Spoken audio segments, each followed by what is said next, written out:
Thanks for watching. Don't forget to like, comment, share and subscribe to Mufti Tariq Masood, famous scholar. الحمدللہ نحمدہ ونصلی علی رسولہ الکریم. شروع کر دیں بھائی. ایک تو ماشاءاللہ مائک بڑا خاندانی ہے، تو فہد بھائی مسجد میں بھی کچھ ایسا ہی انتظام کریں یار. آواز صحیح ہو نا تو آدمی کو بات کرنے میں بھی، مائک صحیح ہو تو بات ہو جاتی ہے تسلی سے. ماشاءاللہ مجھے بتایا گیا کہ کچھ تاجر حضرات ہیں جن میں آپ نے بیان کرنا ہے، تو میں کہیں بیان کے لیے آج کل جاتا نہیں ہوں. پولیس بھی بلائے تو نہیں جاتا میں. لیکن جب مجھے بتایا گیا کہ تاجر برادری جمع ہو رہی ہے تو پھر میں نے بیان کی حامی بھری. اس لیے نہیں کہ آپ لوگوں سے کوئی چندہ چاہیے، بلکہ اس لیے کہ آپ لوگ وہ کچھ کر سکتے ہیں جو وہ لوگ نہیں کر سکتے جن کا تجارت سے تعلق نہیں ہے. تو آپ اگر صحیح ٹریک پر آ گئے تو آپ سے جو خیریں پھیل سکتی ہیں، جو آپ لوگ ملک کے لیے، قوم کے لیے، اللہ کے لیے جو کچھ کر سکتے ہیں، وہ کچھ وہ آدمی نہیں کر سکتا جو ایک ملازم ہے، کسی کمپنی میں جاب کرتا ہے. تو میں آپ حضرات سے گزارش کروں گا کہ جتنی دیر میں آپ سے بات کروں، اور میں یہ پہلے گارنٹی دے رہا ہوں کہ یہ تمام باتیں آپ کے فائدے کے لیے ہیں، اس میں میرا دنیاوی کوئی فائدہ، بولنے پر گورنمنٹ کی طرف سے کوئی پابندی نہیں ہے. اگر میں جملہ ادھورا چھوڑوں نا تو آپ نے اس کو کمپلیٹ کرنا ہے، جس سے مجھے یہ لگے گا کہ آپ میرے ساتھ میری بات چیت میں شریک ہیں. میں سمجھا پا رہا ہوں اپنی بات؟ اگر میں کوئی جملہ کمپلیٹ نہیں کرتا، چھوڑ دیتا ہوں اس کو، تو یہ آپ سے اگلوانے کے لیے کہ اگلا لفظ کس نے کہنا ہے، آپ نے کہنا ہے. تو مجھے یہ لگے گا کہ آپ میرے ساتھ شریک ہیں. تو میں جو کچھ کہہ رہا ہوں یہ سب آپ کے فائدے کے لیے، اس میں میرا کوئی فائدہ نہیں ہے. تو یہ بتانا اس لیے ضروری ہے تاکہ آپ بات غور سے سنیں. دیکھیں آپ لوگوں نے بھی بڑے لیکچر دیے ہوں گے، اپنی پروڈکٹ لا کے پوری تقریر کی ہوگی کہ یہ وہ ایک چٹکلا میں اکثر سناتا ہوں کہ ایک آدمی نے گدھا بیچنا تھا، بک نہیں رہا تھا، تو دلال ہوتے ہیں نا، ان سے کہا یار یہ تو بکوا دے مارکیٹ میں. تو اس نے گدھے کے فضائل بیان کرنا شروع کیے. ظاہر ہے چیز مارکیٹ میں جبھی بکے گی جب اس کی آپ اس کے فضائل بیان کریں گے. یہ ایسا ہے، تو اب گدھے کی کیا فضیلت انسان بیان کر سکتا ہے؟ تو دلال نے بتایا یہ گدھا ایسا ہے جس پہ علامہ اقبال نے بھی سفر کیا تھا، یہ گدھا ایسا ہے کہ قائد اعظم نے شفقت کا ہاتھ پھیرا تھا، یہ گدھا ایسا، یہ گدھا ایسا. اتنے فضائل سنائے کہ جو گدھا بیچنے والا تھا، بھائی اتنا اچھا گدھا ہے تو میں اس کو بیچتا نہیں ہوں، یہ مجھے واپس کر دے. تو آپ حضرات بھی اپنی پروڈکٹ کو انٹرویو، اس کا تعارف کرواتے ہیں، لوگوں کو بتاتے ہیں، اس میں ظاہر ہے آپ کا فائدہ ہوتا ہے. تو میں جو آپ کے سامنے یہاں بات چیت کے لیے بیٹھا ہوں، اس میں میرا دنیاوی کوئی فائدہ نہیں ہے. یہ شو مارنے کے لیے نہیں بتا رہا، صرف یہ کہ تاکہ آپ بات غور سے سنیں. یہاں تک بات سمجھ میں آ گئی؟ پتہ نہیں میں نے خطبہ بھی پڑھا ہے کہ نہیں پڑھا. الحمدللہ نحمدہ ونصلی علی رسولہ الکریم. تو میں آج کی جو بات ہے اس کو دو حصوں میں ڈیوائیڈ کروں گا. پہلی تو میں تجارت کی فضیلت بیان کروں گا کہ اسلام میں کمانے کا جو اصل طریقہ ہے وہ بزنس ہے. پھر میں بعد میں بتاؤں گا کہ ایک مسلمان تاجر میں اور ایک غیر مسلم میں کیا فرق ہوتا ہے. تجارت کی فضیلت قرآن سے بھی ثابت، احادیث سے بھی ثابت. قرآن مجید میں اللہ تعالیٰ نے جہاں بھی کمانے کا ذکر کیا ہے، پیسوں کا ذکر کیا ہے، تو اس میں تجارت کے ذریعے کمائی کا ذکر ہے. ملازمت کے ذریعے کمائی کا کہیں ذکر ملتا ہی نہیں ہے. سورہ جمعہ جب نازل ہوئی تو ہوا یہ تھا کہ رسول اللہ صلی اللہ علیہ وسلم جمعہ کا خطبہ دے رہے تھے. ایک تجارتی قافلہ آیا تو کچھ صحابہ اٹھ کے اس سے تجارت کرنے چلے گئے. قرآن نے کہا وَإِذَا رَأَوْا تِجَارَةً أَوْ لَهْوًا انفَضُّوا إِلَيْهَا وَتَرَكُوكَ قَائِمًا. اے نبی جب یہ لوگ کوئی تجارت دیکھتے ہیں تو خطبے میں آپ کو چھوڑ کے چلے جاتے ہیں. صحابہ کو تنبیہ کی کہ آئندہ ایسا نہیں کرنا. اس سے یہ بھی پتہ چلتا ہے کہ صحابہ کے کمانے کا ذریعہ کیا تھا؟ بزنس، تجارت. سورہ مزمل میں دوسرے رکوع میں اللہ رب العزت نے فرمایا، سورہ مزمل کے پہلے رکوع میں تہجد کا حکم دیا گیا ہے. دوسرے رکوع میں اللہ نے فرمایا کہ ساری رات تہجد پڑھنا تمہارے ذمہ ضروری نہیں ہے، کیونکہ تمہارے دن میں بھی کچھ کام ہوتے ہیں. میں سمجھا پا رہا ہوں اپنی بات؟ سمجھ کوئی مشکل تو نہیں ہو رہی نا؟ ظاہر ہے رات کو آرام بھی کرنا ہے کیونکہ دن میں بہت ساری ایکٹیویٹیز ہیں. تو قرآن بیان کرتا ہے کہ تم نے دن میں 2 اہم ترین کام کرنے ہوتے ہیں جس کی وجہ سے رات کو سویا بھی کرو، ساری رات تہجد نہ پڑھو. وہ 2 اہم ترین کام کیا ہیں؟ آخرون یقاتلون فی سبیل اللہ، دن میں تمہاری لڑائی بھی ہوتی ہے، جہاد بھی ہوتا ہے، تو تمہیں آرام بھی چاہیے. اور کیا؟ یضربون فی الارض یبتغون فضلا من اللہ ورضوانا، تم میں بہت سے لوگ تجارت کرتے ہیں، مزاربت بھی تجارت کی ایک قسم ہے، اور وہ اللہ کا جو فضل ہے، روزی ہے، اس کو تلاش کر رہے ہوتے ہیں. تو صحابہ کے 2 کام بیان کیے گئے ہیں جن کی وجہ سے رات کو ان کو ریسٹ کرنے کا حکم دیا جا رہا ہے. ایک میدان جنگ میں لڑائی، اور دوسرا کیا ہے؟ پیسے کمانے کے لیے بزنس. اس کی وجہ سے ان کو رعایت دی جا رہی ہے کہ پوری رات آپ نے تہجد میں نہیں گزار. اس سے بھی پتہ چلتا ہے کہ صحابہ کے کمانے کا ذریعہ کیا تھا. میں نے کہا نا کچھ سوال پوچھوں تو جواب آپ دیں گے. تجارت. یہ تو پتہ نہیں انگریزوں کے آنے کے بعد ہم کماؤ پوت بنے ہیں، دفتروں میں جا کے کوئی کلرک بن کے بیٹھا ہوا ہے، اور کوئی مجھے تو چونکہ یہاں سارے تاجر ہیں اس لیے مجھے کوئی شرمندگی نہیں ہوگی بیان کرنے میں، ورنہ میں کبھی بیان کرتا ہوں مجھے ڈر لگتا ہے کہ کوئی اپنی بے عزتی محسوس نہ کرے. تو یہ تو انگریز کے آنے کے بعد مسلمان ہٹے ہیں تجارتوں سے، اور یہودیوں کے ہاتھ میں تجارت گئی ہے. مسلمانوں کے کمانے کا جو ذریعہ ہوا کرتا تھا وہ بزنس ہوتا تھا، وہ ملازمت نہیں ہوتی تھی.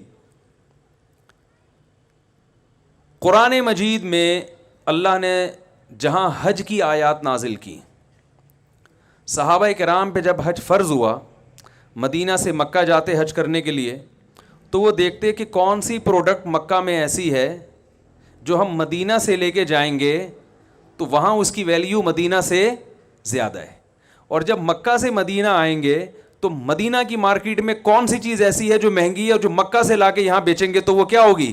سستی بک جائے گی. تو حج کے دوران ہم یہ بزنس بھی کریں گے. اس پہ بعض صحابہ کو خیال ہوا کہ بھائی عبادت کو بزنس کے ساتھ نہیں جوڑنا چاہیے. جب ہم حج کے لیے جا رہے ہیں تو خالص حج ہی ہوگا، اس دوران بزنس نہیں ہوگا. بھائی ہم حج کے لیے جا رہے ہیں تو یہ کیا مدینہ کی کوئی پروڈکٹ اٹھا کے وہاں لے گئے اور واپسی پہ مکہ سے لے کر وہاں گئے. دوسرا ایک بزنس یہ بھی ہوتا تھا کہ حج میں ساری دنیا کے لوگ آئے ہوئے ہیں، تو بہت سے ملکوں میں بہت سی چیزیں نہیں ہیں جو ان کو مکہ میں ملیں گی، تو جو چیزیں ان کے ملکوں میں بیچی جا سکتی ہیں تو ان حاجیوں کو وہ چیزیں فروخت کر دی جائیں، تو ٹھیک ٹھاک پیسہ کما لیا جاتا تھا. لیکن بعض صحابہ کو خیال ہوا کہ حج کو تجارت کے ساتھ نہیں جوڑا جا سکتا. میں آپ کی آوازوں کا انتظار کر رہا ہوں کہ کب آپ فل ان دا بلینکس کریں گے تو مجھے لگے گا اب آپ صحیح جاگ گئے. حج کو تجارت کے ساتھ نہیں جوڑا جا سکتا، اس لیے انہوں نے منع کیا.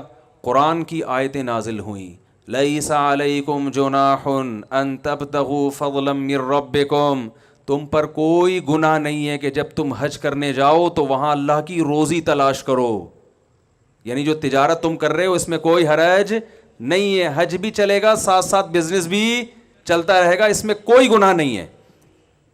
اس کے بعد سے آج تک حج اور بزنس ساتھ ساتھ. بھائی ساری دنیا کے لوگ جمع ہو رہے ہیں تو اچھا ہے نا، مسلمان کو اگر بزنس کا بھی موقع مل رہا ہے تو ضرور کرو. اللہ نے فرمایا کوئی گناہ نہیں ہے، لیس علیکم جناح، کوئی حرج نہیں. گناہ سے بھی ہلکی چیز ہے حرج. بعض لوگوں کا تقوی کا معیار بہت اونچا ہوتا ہے، وہ کہتے ہیں ہم گناہ سے بھی بچیں گے، اور ایسی چیز جو گناہ تو نہیں ہے لیکن ایک اچھی نہیں سمجھی جاتی، غیر اخلاقی سمجھی جاتی ہے، وہ اس سے بھی بچتے ہیں. تو اللہ نے یہاں فرمایا کہ صرف اس میں اسم نہیں کہ اسم گناہ کو کہتے ہیں، کہ تجارت حج میں کرنے میں گناہ تو دور کی بات، کوئی حرج بھی نہیں ہے, کوئی غیر اخلاقی غیر شائستہ حرکت بھی نہیں ہے. لوگوں کے تانوں, کسی کو تانا دینے کی تمہیں اجازت نہیں ہے کہ یار یہ کیا بات ہے, یہاں سے پاکستان سے چل کے مکہ جا رہا ہے, تو اس نے کہا چلو یار مکہ میں عربوں کو یہ پروڈکٹ پاکستان کی سستی ہے تو وہاں لے جا کے بیچ دو, کوئی مسئلہ نہیں ہے اس میں, یا وہاں کی چیز یہاں لا کے آپ فروخت کر دیں.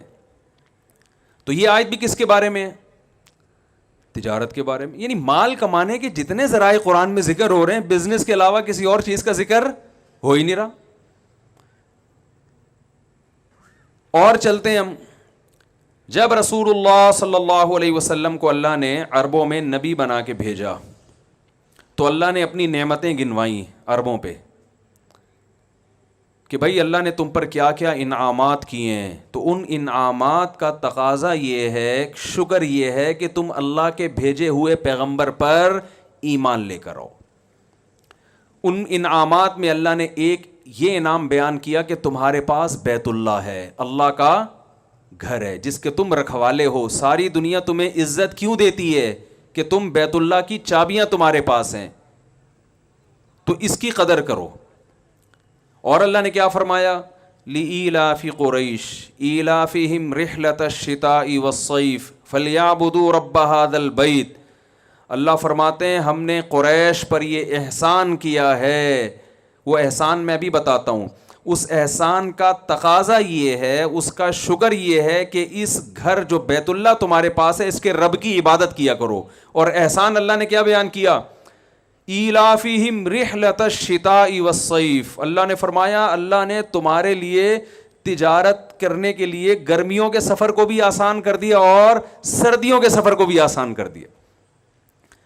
بھائی بعض جگہ تجارت سردیوں میں ہوتی ہے اور تاجر گرمیوں میں کیا کر رہے ہوتے ہیں, بیٹھے ہوئے ہوتے ہیں آرام سے, کہہ رہے ہیں یار ہماری جو پروڈکٹ ہے وہ گرمیوں میں سردیوں میں برف بکے گا. بھائی آپ برف کی دکان کھول کے بیٹھ گئے دسمبر میں, ٹھیک ہے نا, اور ٹائمنگ اس کی رات 12 بجے سے صبح 6 بجے تک, تو وہ بکے گی؟ ہر چیز کا موسم ہوتا ہے نا. تو اللہ فرماتے ہیں ہم نے تم پہ تجارت کے ایسے دروازے کھولے ہیں کہ تم شام کا سفر کرتے ہو بزنس کے لیے, گرمیوں میں بھی کرتے ہو اور سردیوں میں. کتنی بڑی اللہ نے نعمت کے طور پہ بیان کیا.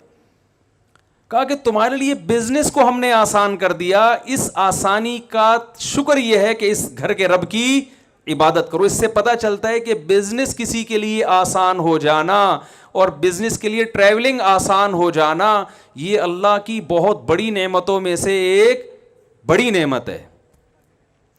بہت مشکل ہے بات سمجھانا میرے لیے, آپ لوگ کی تو اللہ نے بڑی ذہانت دی ہے. تو اور ہم چلتے ہیں آگے تجارت کے بارے میں. ہم رسول اللہ صلی اللہ علیہ وسلم کی سیرت میں دیکھتے ہیں, آپ جب بھی مال کمانے کی مثالیں دے رہے ہیں تو تجارت ہی کی مثالیں دے رہے ہیں. ایک شخص آیا آپ صلی اللہ علیہ وسلم کے پاس بھیک مانگنے کے لیے, عرض کیا یا رسول اللہ پیسے چاہیے. آپ صلی اللہ علیہ وسلم نے فرمایا کیا تمہارے پاس کچھ ہے نہیں گھر میں؟ یعنی آپ صلی اللہ علیہ وسلم اسے بھیک سے بچانے کے لیے کمانے پہ ڈالنا چاہتے تھے. تو آپ یہ بھی کہہ سکتے تھے کہ جاؤ فلاں کے ہاں ملازمت کرو جا کے. آپ نے یہ نہیں فرمایا, فرمایا تمہارے پاس کچھ بھی نہیں ہے. انہوں نے کہا کچھ بھی نہیں. کہا کچھ تو ہوگا. وہ ایک پیالہ اٹھا کے لے آئے. آپ صلی اللہ علیہ وسلم نے فرمایا اس پیالے کو کون خریدے گا, کتنے میں؟ ایک صحابی نے کہا 1 درہم نے. آپ نے فرمایا کون ہے جو اس سے زیادہ میں؟ یہ بزنس باقاعدہ سکھایا جا رہا ہے. غلط تو نہیں کہہ رہا بھائی میں؟ جاب کی طرف رہنمائی نہیں کی جا رہی, کس کی طرف کی جا رہی ہے؟ بزنس. اور صرف ایسی گائیڈنس سید الانبیاء کہ بھائی تمہارے پاس کچھ بھی نہیں ہے تو آؤ ہم تمہیں طریقہ بتاتے ہیں, اس طریقے سے پیسے کمانا سکھاتے ہیں کہ بزنس بھی ہو جائے گا اور تم لوگوں کے سامنے ہاتھ پھیلانے سے بھی بچ جاؤ گے. آپ یہ کہہ سکتے تھے تمہارے گھر میں اگر برتن ہے نا اسی کو بیچ کے پیسے کمانا شروع کرو. وہ صحابی کہتے ہیں یا رسول اللہ وہ کھانے کی پلیٹ ہے, اسی کو اگر میں نے بیچ دیا تو میں تو اس جس برتن میں کھاتے ہیں وہ بھی غائب ہو جائے گا, تو کھاؤں گا کس؟ شاپر تو تھے نہیں نا اس زمانے میں, کھاؤں گا کیسے؟ اس کی رہنمائی کی جا رہی ہے. آپ صلی اللہ علیہ وسلم نے فرمایا کون ہے جو خریدے گا؟ ایک صحابی نے کہا 1 درہم. فرمایا 1 سے زیادہ میں کون خریدے گا؟ یہ نہیں فرمایا کہ سستے میں بیچ دو ہیں, 1 درہم میں دے دو, اللہ کھلائے گا تمہیں, بلکہ 1 سے کم میں وہ آدھے میں لے رہا ہے, وہ آدھے میں دے دو, سستا ترین کر کے بیچو, اس لیے کہ کھلانے والا کون ہے؟ اللہ. یقیناً اللہ کھلانے والا ہے, لیکن اگر نبی صلی اللہ علیہ وسلم اس موقع پہ یہ طرز عمل اختیار کرتے تو مسلمانوں پہ بزنس اور تجارت کا دروازہ بند ہو جاتا. بزنس تو بزنس ہے, اس میں جھوٹ بولنا جائز نہیں, بیوقوف بنانا جائز نہیں, لیکن بزنس کی ڈیفینیشن یہ ہے بھائی اپنی پروڈکٹ پہ کس طرح زیادہ سے زیادہ ارننگ ہو سکتی ہے, ایک دوسرے کی ضرورتوں سے کیسے فائدہ اٹھایا جا سکتا ہے. تو آپ نے فرمایا کون ہے جو اس سے زیادہ میں خریدے گا؟ صحابی نے کہا 2 درہم میں خریدوں گا. 2 درہم میں بیچ کے آپ نے ان کو 2 درہم پکڑائے, فرمائے 1 سے کھانا خریدو اور 1 سے کلہاڑی لو. وہ کلہاڑی خرید کے لائے, دستے مبارک میں لگایا, فرمایا جاؤ جنگل سے لکڑیاں کاٹ کے بیچو. انہوں نے اچھے خاصے پیسے جمع کر لیے, برتن بھی آ گیا, کھانا بھی آ گیا, صحیح ہے نا, اور اضافی پیسے بھی. تو کس کی طرف رہنمائی کی جا رہی ہے؟ وہی بھول گئے, بزنس کی طرف. صحابہ کرام میں ہم دیکھتے ہیں جتنے بڑے بڑے صحابہ تھے سارے تاجر تھے. آپ کا کیا خیال ہے اس زمانے میں جو جنگیں ہو رہی تھیں جہاد میں, تو کیا ان میں مالی وسائل کی ضرورت نہیں ہوگی؟ میں ذرا آپ کو نا ایک ہمارے جامعۃ الرشید نے صحابہ کرام کے جو اثاثے تھے, جو بڑے مشہور صحابہ ہیں, ان کے اثاثوں کو باقاعدہ کیلکولیٹ کیا تھا تاریخی کتابوں سے نا, کہ ان صحابہ کے اثاثے کتنے تھے, بزنس کی بیس پر ان کے پاس کتنے مالدار تھے یہ. تو میں ذرا آپ کو وہ تھوڑی سی ایک جو ان کی تیاری ہے نا وہ میں آپ کو پڑھ کے سناتا ہوں.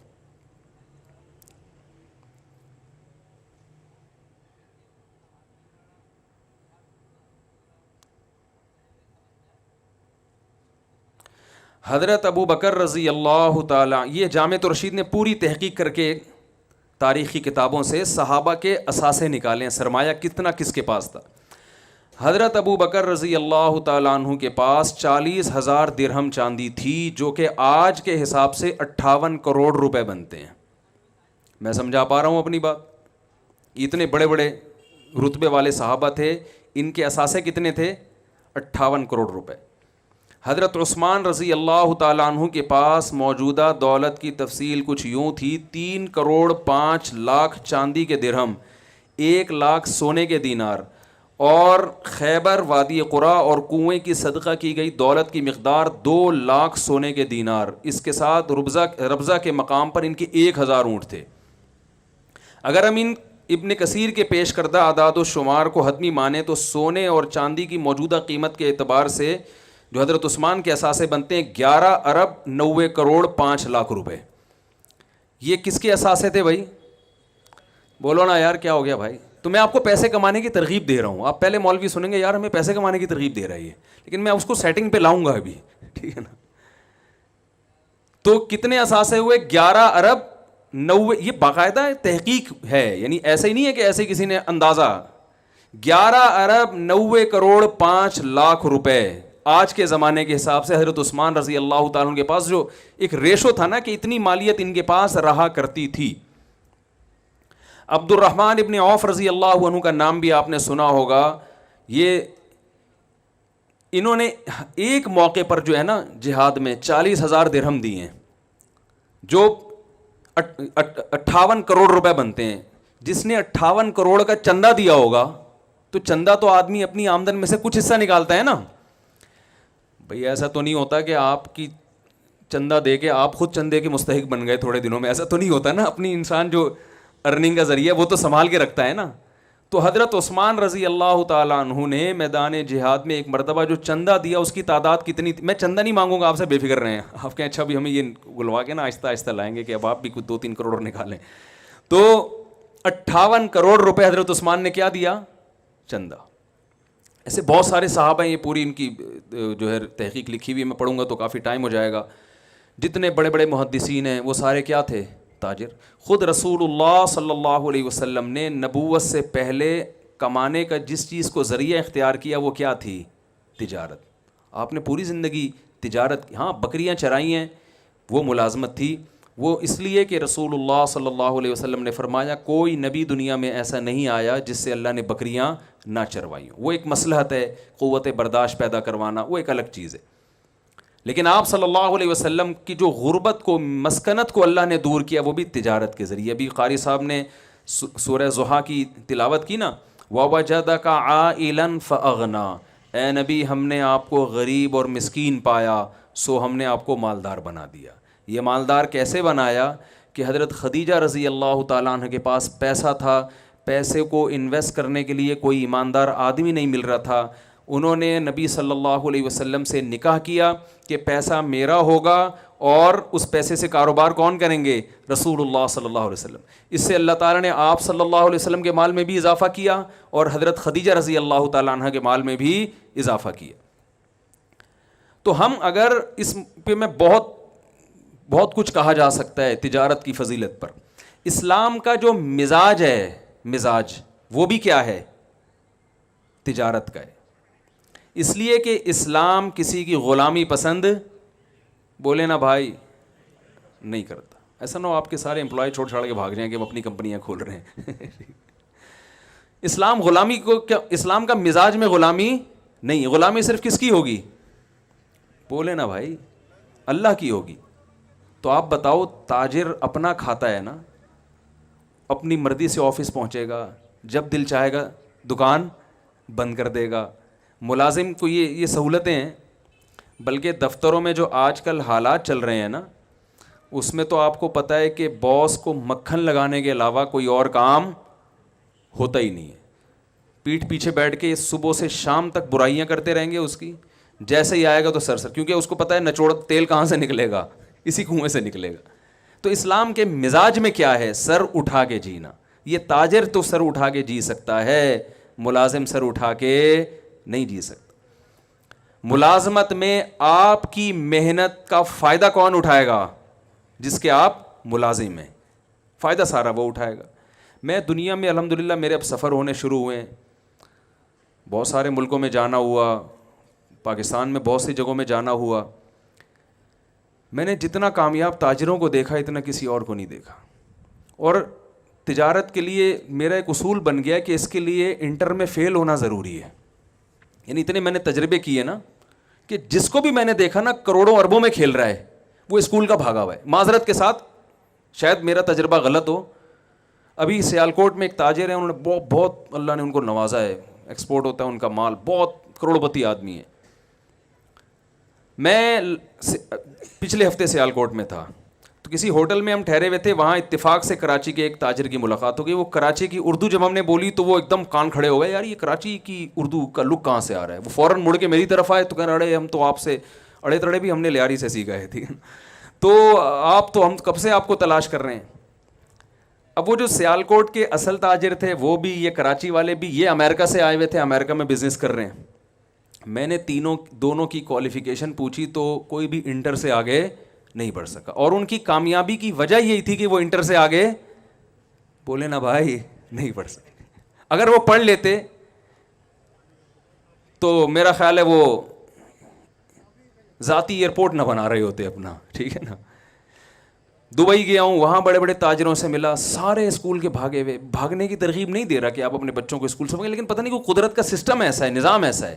یہ بتانے کے لیے آپ کو یہ میں تجربہ شیئر کر رہا ہوں آپ کے ساتھ. دبئی میں بڑے بڑے تاجروں سے میری ملاقات ہوئی جو کروڑوں میں کھیل رہے ہیں، سب اسکول کے بھاگے ہوئے اور سب غریب فیملی سے جن کا تعلق تھا.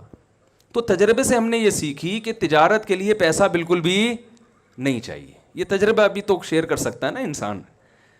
ایسے میں IBA یونیورسٹی میں میرا بیان تھا، موضوع یہی بزنس تھا. تو میں نے ان کو ایک بات بتائی، میں نے کہا بہت معذرت کے ساتھ، اچھا میں ایک پٹھان کو لے گیا اپنے ساتھ، وہ بیچارہ کچرا چنتے چنتے نا کروڑپتی بن گیا. کچرا چنتے چنتے، کچرے میں کیا ہوتا ہے کہ بھائی اس کو پتہ چل گیا بھائی جو ہے نا کاپر کیا ہوتا ہے، تانبا، پیتل، لوہا، ہر چیز کا فرق وہ پہچان گیا. ہوتے ہوتے ہوتے ہوتے اس نے وہی ظاہر اپنی دکان بنا لی اسکریپ کی. پھر ہوتے ہوتے یہ جو ہے نا اتنا اللہ نے اس کا بزنس کہ وہ کروڑپتی، اس کے تو 20-30 تو اکاؤنٹ ہیں اس کے. میرا IBA یونیورسٹی میں بیان تھا، میں نے اس کو فون کیا، میں نے کہا آ جا بھائی تو. اور میں نے کہا اسی ڈریس میں آنا جس میں تو سارا دن گھومتا پھرتا، کو کوٹ ٹائی وائی کی وہ پہنتا بھی نہیں ہے. میں نے کہا تاکہ میں ان کو بتاؤں کہ تم تجارت پڑھ رہے ہو، تاجر بنو گے نہیں. تم تاجر ایسے بنتے ہیں جیسے یہ بنا ہے. تو وہ آگے اپنے وہ جیسے نارمل ڈریس میں بیچارہ سیدھا سادہ سا پٹھان، ایک شلوار کا پائنچہ یہاں، دوسرا پائنچہ یہاں آ گیا. میں نے کہا بتاؤ یار، میں نے یونیورسٹی کے لڑکوں کے سامنے اس کو کھڑا کیا. میں نے کہا آپ کیا سمجھتے ہیں یہ کیا ہے؟ انہوں نے کہا ایسے ہی بیچارہ سیدھا سادہ سا کوئی ہوگا، ان کے خیال میں کہیں چوکیداری کر رہا ہوگا. میں نے کہا بھائی اس کی اتنی چیک بکیں ہیں نا کہ اس کو گننے کے لیے ایک بندہ چاہیے. ٹھیک ہے نا، گاڑیاں ہی ایسے بدلتا ہے جیسے آپ پینٹ بدلتے ہو. اور میں نے کہا شروع اسکول کتنا پڑھا ہے؟ ایک جماعت بھی اسکول میں نہیں پڑھا ہوا. صرف محنت، ایمانداری، جو ٹائم لوگوں کو پیمنٹ کا دے رہا ہے اس میں ایک سیکنڈ بھی آگے پیچھے نہیں. میں نے اس کو 8 بجے کا ٹائم دیا تھا پہنچنا ہے، میں تھوڑا لیٹ ہو گیا، وہ ٹائم سے پہلے پہنچا ہوا تھا. تو میں نے کہا آپ لوگ جو بزنس پڑھ رہے ہیں نا، تو یہ ذہن میں رکھیں آپ بزنس کے علاوہ دنیا کا ہر کام، بول لو نا بھائی، یہ ماہرین کہتے ہیں. میں تو مولوی آدمی، میں کیا ایسی باتیں کر سکتا ہوں، لیکن ہم نے ماہرین سے سنا ہے کہ جو بزنس پڑھتا ہے وہ دنیا میں بزنس کے علاوہ دنیا کا ہر کام، بولو نا بھائی کیا ہو گیا؟ آپ کے فائدے کی باتوں کے لیے میں بیٹھا ہوں، یہ پہلے بتا دوں میں آپ کو. تو ہم دنیا میں جہاں بھی گئے، میں ملیشیا گیا، وہ میں نے پٹھان تاجر دیکھے، سیدھے سادے پہاڑوں کے رہنے والے، کروڑوں میں کھیل رہے ہیں. وہ لنکاوی جزیرہ سنا ہوگا آپ نے، وہاں ایک بہت بڑا تاجر ہے. میں اس لیے زیادہ نہیں قریب جا رہا کہ وہ کہے گا یار ہمارے سارے راز فاش کر رہے ہو آپ مجھ سے بیٹھ کے. یار تم یہاں تک کیسے پہنچے؟ تمہارے ہوٹل ہیں، تم اتنی ارننگ کیسے کر رہے ہو؟ بھائی ہم تو ایسے ہی آئے تھے بھگوڑے، کچھ تھا نہیں، پاکستان میں ہمیں مل نہیں رہا تھا، یہاں بھگا دیا. تو یہاں ہم نے جس چیز میں ہمیں لگانا کہ اسے خرید کے بیچنے میں کچھ پروفٹ ہے، ہم نے وہ کام کیا. اور 8-10 سال میں اتنا تجربہ ہو گیا کہ آج اتنے بڑے بڑے ان کے ڈاکٹر ذاکر نائک ان کے ہوٹل میں جا کے ٹھہر رہے ہیں. ٹھیک ہے نا، حضرت مفتی تقی عثمانی صاحب جا رہے ہیں وہاں پہ، ہمیں بلایا اس نے. تو آتا کچھ بھی نہیں ہے. تو پہلے تو میں یہ تجربہ شیئر کرنے کا مقصد یہ ہے کہ اسلام نے بزنس کو اتنا زیادہ فوکس کیوں کیا. اس پہ اور بھی بہت سی آیتیں، حدیث ایک روایت میں آتا ہے رسول اللہ صلی اللہ علیہ وسلم نے فرمایا تسعۃ اعشار الرزق فی امتی فی التجارہ. روایت میں آتا ہے کہ نبی صلی اللہ علیہ وسلم نے فرمایا میری امت کے 10 میں سے 9 حصے رزق اللہ نے تجارت میں رکھا ہے. 10 میں سے 9 حصے کس میں رکھا ہے؟ تجارت میں. ہم کہاں تلاش کر رہے ہیں؟ دوسرے کاموں میں. حضرت عمر رضی اللہ تعالیٰ عنہ کا ارشاد ہے کہ مجھے اللہ کے راستے جہاد میں موت کے بعد سب سے زیادہ جس راستے میں موت محبوب ہے وہ یہ ہے کہ میں تجارت کرتا ہوا دنیا سے چلا جاؤں. جہاد کے بعد جو شہادت ہے اس کے بعد اگر میں چاہتا ہوں کسی راستے میں موت آئے تو وہ کون سی راستہ ہے؟ کہ میں تجارت کر رہا ہوں. تو بھائی اسلام نے اتنا فوکس کیوں کیا ہے؟ سوال یہ پیدا ہوتا ہے نا، تجارت کو اتنا فوکس کیوں کیا ہے؟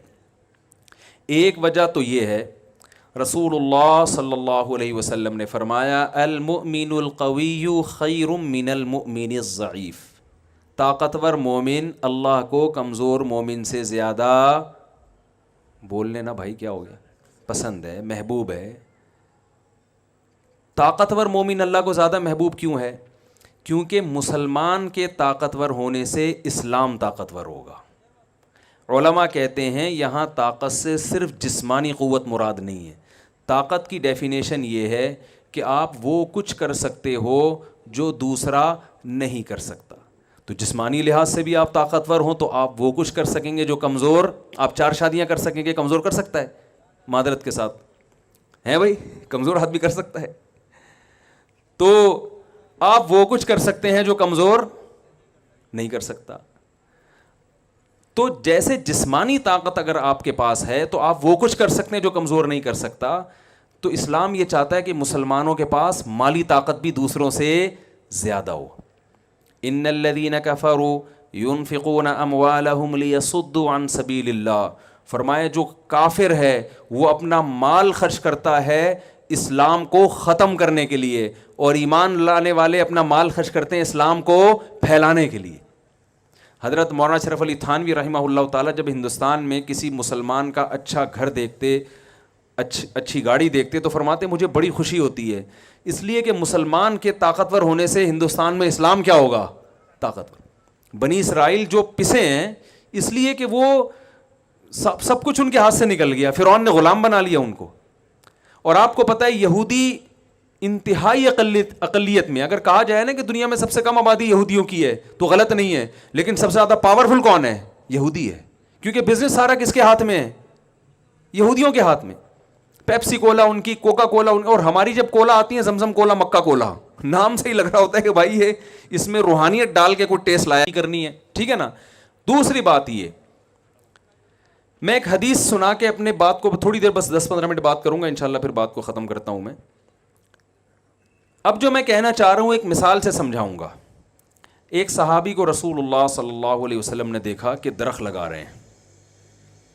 آپ صلی اللہ علیہ وسلم نے انہیں فرمایا کہ تمہیں, حدیث کا مفہوم ہے, کیا تمہیں یقین ہے کہ جب تک یہ درخت پھل دے گا تم اس وقت تک زندہ بھی رہو گے؟ انہوں نے فرمایا نہیں. فرمایا پھر اتنی لمبی لمبی امیدیں ہیں بھائی, تمہیں کیا پتا. شعر لکھا ہوتا ہے نا, میں KPK میں کسی کام سے گیا تو وہاں میں جب سویا نا, تکیے پہ شعر لکھا ہوا تھا, آگاہ اپنی موت سے کوئی بشر نہیں, سامان 100 برس کا پل کی خبر نہیں. میں نے کہا یار یہ ادھر لکھنے کا شعر نہیں ہے, سونے کے لیے آدمی لیٹ رہا ہے اور تکیے پہ اتنے خطرناک قسم کا شعر. میں نے کہا یار یہ شعر بالکل درست ہے, لیکن یہ تکیے پہ سونے کے تکیے جو رات کو سوتا ہے آدمی, وہاں لکھنے کا نہیں ہے. یہ تو ویسے آدمی کہیں بازار میں لکھنے کا ہے کہ وہاں موت سے ڈرو, یہاں تو میں نے کہا نیند نہیں آئے گی. تو لیکن شعر درست ہے یا نہیں ہے؟ تو آپ صلی اللہ علیہ وسلم نے فرمایا کہ تمہیں کل کا خبر نہیں اور تم درخت لگا رہے ہو, ہے بھائی, درخت لگا رہے ہو تم. اس حدیث سے کیا لگ رہا ہے, جو میسج مل رہا ہے سرسری طور پر اگر دیکھا جائے, میسج یہ مل رہا ہے کہ درخت لگانا اسلام میں کوئی اچھا کام, بول لینا بھائی دیکھو تو نہیں ہے, بولنے میں کیا جا رہا ہے. درخت لگانا اسلام میں کوئی اچھا کام نہیں ہے. جو بھی درخت لگائے گا مولوی صاحب یہ حدیث پیش کریں گے, یار وہ صحابی لگا رہے تھے درخت اور آپ صلی اللہ علیہ وسلم نے فرمایا تمہیں کل کا پتہ نہیں, پلاننگ, کھجور کا درخت تو 5 سال بعد جا کے پھل دیتا ہے, 5-5 10-10 سال کی پلاننگ کر رہے ہو, کوئی فائدہ نہیں ہے. لہذا یہ جو لگے ہوئے ہیں ان کو بھی کاٹ دو تاکہ دنیا سے محبت جڑ سے کیا ہو جائے, ختم ہو جائے. اس حدیث سے یہ پتہ چل رہا ہے. لیکن دوسری حدیث میں آتا ہے, صحیح مسلم کی حدیث, آپ صلی اللہ علیہ وسلم نے فرمایا جس نے درخت لگایا زندہ نہیں رہا, وہ پھل تک اس نے وہ اس کے پھل نہیں دیکھے, مر گیا, جب تک لوگ اس درخت سے فائدہ اٹھائیں گے اس کا پھل کھائیں گے, حتیٰ کہ پرندے بھی اس درخت سے جو فائدہ اٹھائیں گے, جانور بھی جو فائدہ اٹھائیں گے. جانوروں کا کیا فائدہ ہوتا ہے, گھونسلے بنا کے رہتے ہیں, اس سے چگتے ہیں, لوگ سایہ حاصل کرتے ہیں. فرمایا پرند اور چرند بھی جو فائدہ اٹھائیں گے اس کو قبر میں اس کا ثواب, بولے نا بھائی, ملتا رہے گا. دیکھو دونوں حدیثیں ایک دوسرے کی اپوزٹ. اس حدیث سے کیا پتہ چلتا ہے, درخت بولو نا بھائی لگانے چاہیے, یہ پتہ چل رہا ہے نا. پہلی والی حدیث سے پتہ چل رہا ہے نہیں لگانا چاہیے, دوسری سے پتہ چل رہا ہے لگانے چاہیے. تو ظاہر ہے ایک پیغمبر 2 متضاد باتوں کا حکم تو نہیں دے سکتے نا. اصل میں پہلے جو منع کیا جا رہا ہے اس میں درخت لگانے سے مقصد کچھ اور تھا, یہاں جو لگانے کی ترغیب دی جا رہی ہے اس سے مقصد کچھ اور ہے. درخت ایک ایگزامپل ہے, درخت ایک ایسی چیز ہے کہ جتنا ہوتا ہے, جتنا نظر آتا ہے نا تو اتنا نہیں ہوتا, بلکہ اس کے پھل ہیں, اس کے ثمرات ہیں, جس کو پھل کہا جاتا ہے, اس کا پروفٹ ہوتا ہے. ایک آم کی گٹلی لاکھوں آم پیدا کرتی ہے کہ نہیں کرتی؟ تو درخت کا بیسک مقصد یہ ہوتا ہے کہ ایک آم کی گٹلی ڈالوں گا یہ ضائع ہو رہی ہے, انویسٹمنٹ ایک آم کی گٹلی کی ہے اور پروفٹ لاکھوں آم کی شکل میں. ایک کھجور کی گٹلی دفن کی جا رہی ہے, ضائع ہو رہی ہے نا, آپ کی گٹلی آپ نے زمین میں دبا کے ضائع کر دی, اس لالچ میں ضائع کرتے ہو یار یہ انویسٹمنٹ ہے, اس کا جو پروفٹ ہوگا کھجور, لاکھوں کھجور پیدا ہوں گے, تو ایک ضائع کرنے میں کوئی حرج نہیں ہے. بزنس بھی یہی ہے. یہ تو ایک مثال ہے حدیث میں جو ہر جگہ فٹ کی جا سکتی ہے کہ آپ نے اگر اپنی صرف دنیا کو سامنے رکھ کے کاروبار کرنا ہے تو آپ صلی اللہ علیہ وسلم آپ کو بتا رہے ہیں کہ بھائی تم 20-20 30-30 سال کی پلاننگ کر رہے ہو, کل کوئی ٹرک کچل کے چلا گیا, یہ سب فیکٹری کیا ہو جائے گی, تباہ و برباد. یہ اچھا سودا نہیں ہے. تم نے کاروبار کرنا ہے, بزنس کا درخت لگانا ہے یہ سوچ کے کہ زندہ رہا تو کھاؤں گا, نہیں رہا تو اولاد فائدہ اٹھائے گی, مسلمان فائدہ اٹھائیں گے, اس سے میں غریبوں کی مدد کروں گا, خود بھی کھاؤں گا, لوگوں کو بھی کھلاؤں گا. کیونکہ رسول اللہ صلی اللہ علیہ وسلم نے فرمایا الید العلیٰ خیر من الید السفلی, اللہ کو خرچ کرنے والا ہاتھ مانگنے والے ہاتھ سے زیادہ پسند ہے. اور آپ صلی اللہ علیہ وسلم نے فرمایا جو شخص اس نیت سے تجارت کرتا ہے کہ لوگوں کے سامنے ہاتھ نہ پھیلانا پڑے, سر اٹھا کے جیوں میں, کھلانے والا بنوں کھانے والا نہ بنوں, اور ایمانداری کے ساتھ یہ کام کرے, تو قیامت کے دن آپ صلی اللہ علیہ وسلم کی صحیح حدیث ہے, پیغمبروں کے ساتھ اس کا حشر ہوگا, انبیاء کے ساتھ اس کا حشر ہوگا. تو بزنس سے آپ کا مقصد آخرت ہونی چاہیے, اور آخرت آپ کو دنیا کی نعمتوں سے محروم نہیں کر رہی. یعنی آپ کہیں یار آخرت کا کانسیپٹ تو یہ, پھر ہم سب کچھ صدقہ کر دیا کریں, خود چنچی میں جایا کریں, غریبوں کو لینڈ کروزر خرید کے دیں, یہ نہیں ہے. ہمیں حدیث میں اس پہ بھی رہنمائی ملتی ہے. کتنا آسان دین ہے بھائی, کتنا بالکل فطرت اللہ التی فطر الناس علیہا. اللہ نے قرآن کی کوئی ڈیفائن کیا, فرمایا یہ وہی نیچر ہے جس پہ میں نے لوگوں کو پیدا کیا ہے. یہ کوئی ایسی ہوائی اور آسمانی باتیں کرے گا ہی نہیں. یہ سارے مذاہب دنیا میں تباہ کیوں ہو گئے؟ انہوں نے ایسے ایسے فلسفے پیش کیے نا جو لوگوں کی نیچر نے اس کو اپیل نہیں کیا. 4-6 مکھنچو تو جمع ہو گئے.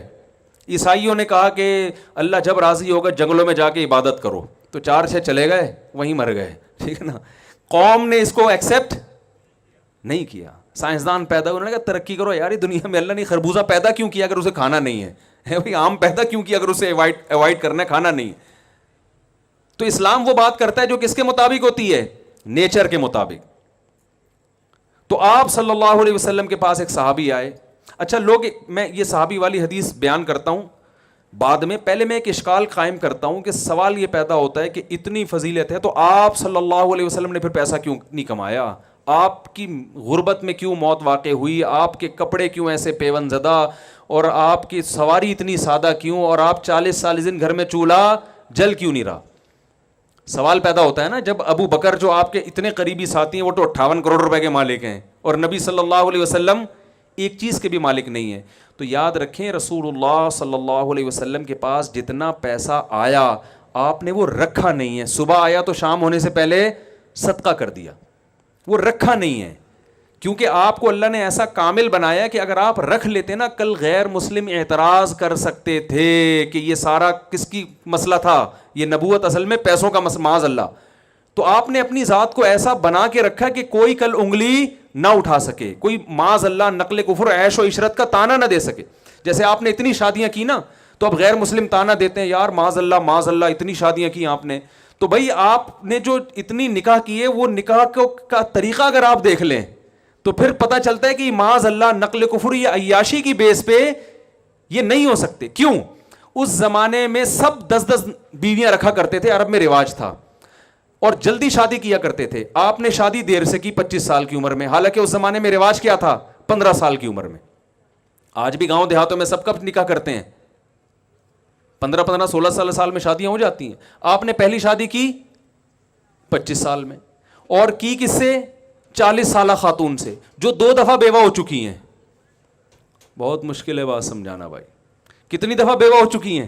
25 سال میں. نقل کفر نباشت. کوئی انسان جسے خواہشات پوری کرنے کا شوق ہو, اس زمانے میں جہاں جلدی شادیاں ہوتی ہیں اور درجنوں شادیاں ہوتی ہیں لوگوں کی, وہ شادی بھی 25 سال کی عمر میں کر رہے ہیں, اور اپنے سے 15 سال بڑی خاتون سے جو 2 دفعہ بیوہ ہو چکی ہیں. اور پھر آپ صلی اللہ علیہ وسلم نے 25 سال انہی پر اکتفا کیا ہے, جبکہ عرب میں ایک بیوی پر قرات کو معیوب سمجھا جاتا تھا. آج بھی لوگ معیوب سمجھتے ہیں. آپ جا کے بتائیں میری ایک بیوی ہے, وہ تمیز سے بات ہی نہیں کریں گے آپ سے.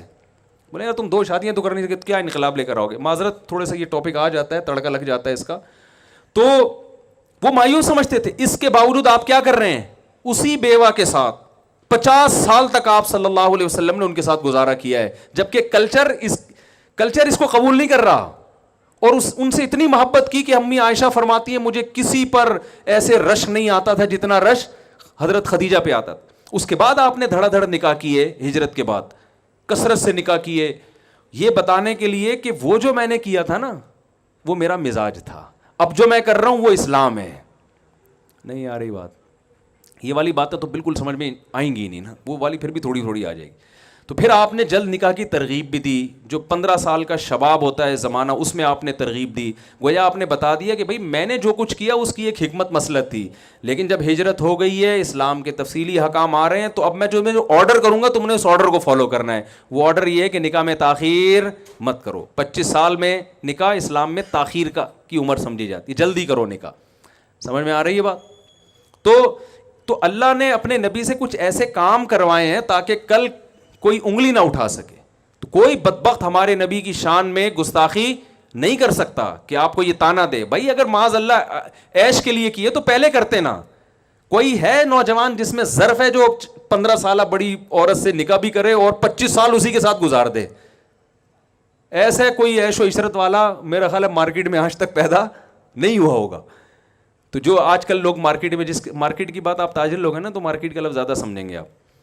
تو ہمارے نبی صلی اللہ علیہ وسلم کو کچھ ایسے کام کروائے گئے. تو آپ کے پاس دولت بہت آئی مگر صبح آئی اور شام ہونے سے پہلے صدقہ. تو جب رکھا ہی نہیں ہے تو کپڑے کہاں سے پہنے؟ ٹھیک ہے نا, وہی پیون زدہ کپڑے, وہی خوراک آپ صلی اللہ علیہ وسلم کی. لیکن جن صحابہ نے پیسہ رکھا ان کو آپ نے منع نہیں کیا, اور یہ ترغیبات دی ہیں. المؤمن القوی خیر من المؤمن الضعیف, تجارت کے فضائل بیان کیے. اب میں یہ عرض کر رہا تھا کہ ایک صحابی رسول اللہ صلی اللہ علیہ وسلم کے پاس آئے, پراگندہ بال, پھٹے پرانے کپڑے. آپ نے فرمایا کیا تمہارے پاس پیسہ نہیں ہے جس سے تم اپنے کپڑوں کو درست کر لو, بالوں کو درست کر لو؟ نے فرمایا ہاں. تو آپ صلی اللہ علیہ وسلم نے فرمایا ان اللہ یحب ان یرا اثر نعمتہ علی عبدہ. اللہ چاہتے ہیں کہ اللہ نے جب کسی کو کوئی نعمت دی ہو تو وہ اس کے چال ڈھال اور آثار میں, لباس پوشاک میں وہ نعمت جھلکنی چاہیے. تو اس میں ہمارے نبی نے ہمیں اجازت دے دی کہ پیسہ ہے تو تمہارے اوپر بھی اس کا اثر, بولیں بھائی, نظر. ایسا نہ ہو کہ کروڑوں کی مالیت ہے اور سفر چنچی میں کر رہے ہو. میں ایسے لوگوں کو جانتا ہوں, بہت پیسہ دیا. میرے پاس ایک زمانے میں تھی GTO 125, کاواساکی ہے, بڑی مشہور بائکوں کا ہمیں بڑا شوق رہا ہے. اب وہ میں افورڈ نہیں کر پاتا تھا اس وقت, میرے پاس اتنے بوتھ, پیٹرول اتنا تھا کہ وہ کھڑے ہو جاؤ تو وہ ٹینکی نہیں بھرتی تھی. تو ہمیں کھلنے لگا, بائک چھوڑنے کا دل نہیں چاہتا تھا. اس زمانے میں بائکوں پہ گیسیں لگ رہی تھیں, ٹھیک ہے نا. ہم چلے گئے اکبر روڈ, ہم نے کہا یار اس پہ گیس لگا دو نا, یہ افورڈ نہیں کر پا رہا. تو اس زمانے میں ایک ہمارے جاننے والے تاجر تھے, بہت اللہ نے نوازا تھا. غیبت اس لیے نہیں ہے کہ کوئی جانتا تھوڑی ہے کس کی بات کر رہا ہوں. تو وہ ہونڈا 50 لائے گیس لگوانے کے لیے. 50 لائے کیا لگوانے کے لیے؟ گیس کے لیے. میں نے کہا دیکھیں یہ ایک تو مجھ پہ تو سمجھ میں آتا ہے کہ میں 50 میں بھی لگاؤں تو شاید لوگ مان جائیں گے, آپ تو GTO پہ بھی نہیں لگاؤ. اور 50 جس کے بارے میں مشہور ہے کہ پیٹرول پمپ کے قریب سے لے کے چلے جاؤ تو وہ خوشبو سے ہی چلی جاتی ہے. تو مجھے وہ حدیث یاد آئی کہ بھائی اللہ یہ چاہتے ہیں کہ جب اللہ نے کسی کو نعمت دی ہو تو وہ نعمت اس پہ نظر آنی چاہیے. عربی میں 2 لفظ استعمال ہوتے ہیں کنجوس کے لیے, اردو میں تو کنجوسی کہتے ہیں نا. عربی میں کنجوسی کو ڈیفائن کرنے کے لیے 2 لفظ ہیں. ایک ہے بخیل, جو کامن اردو میں استعمال ہوتا ہے, بخیل آدمی ہے جس کو بخل کہا جاتا ہے. اور ایک ہے شحیح, شین اور بڑی ہے, پھر یا اور پھر بڑی ہے, حلوے والی ہے جسے کہتے ہیں, ٹھیک ہے نا. شحیح کہتے ہیں یہ کنجوسی کا سپرلیٹو ڈگری ہے. بخیل عربی میں کہتے ہیں وہ کنجوس جو دوسروں پہ خرچ کرتے ہوئے, جس کے پاس پیسہ ہو مگر دوسروں پہ خرچ کرتے ہوئے جان نکلتی ہو, اس کو کیا کہتے ہیں عربی میں؟ بخیل. اور شحیح اس کو کہتے ہیں جس کمبخت کی اپنے اوپر خرچ کرتے ہوئے بھی, بولو بھائی, جان نکل. یہ کنجوسی کی سپرلیٹو ڈگری ہے کہ اتنا کچھ ہے, نہ کمبخت گاڑی صحیح رکھتا ہے, نہ گھر صحیح بناتا ہے, نہ کھاتا صحیح ہے. تو اسلام نے اس کو پسند نہیں کیا کہ آپ دولت رکھیں اور جھلکے نہ, آپ سے نظر نہ آئے. نبی صلی اللہ علیہ وسلم نے رکھی نہیں ہے.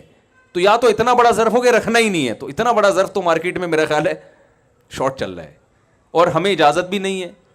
بعض صحابہ کو نبی نے اجازت نہیں دی کہ سب کچھ صدقہ کر دو, فرمایا نہ, سب کچھ صدقہ کرنے کی آپ کو اجازت نہیں ہے.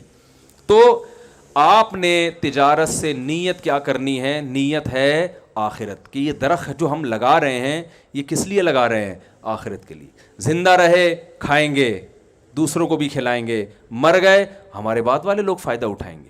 تو چونکہ اب اس میں آپ کی نیت آخرت ہے, تو جس کی یہ نیت میں آپ سچے ہیں یا نہیں ہیں. اللہ قرآن میں اللہ تعالیٰ کا ارشاد ہے, افا حسب الناس ان یترکوا ان یقولوا آمنا وهم لا یفتنون. لوگ یہ سمجھتے ہیں کہ صرف زبانی دعوے قبول کر لیں گے, آزمائیں گے نہیں.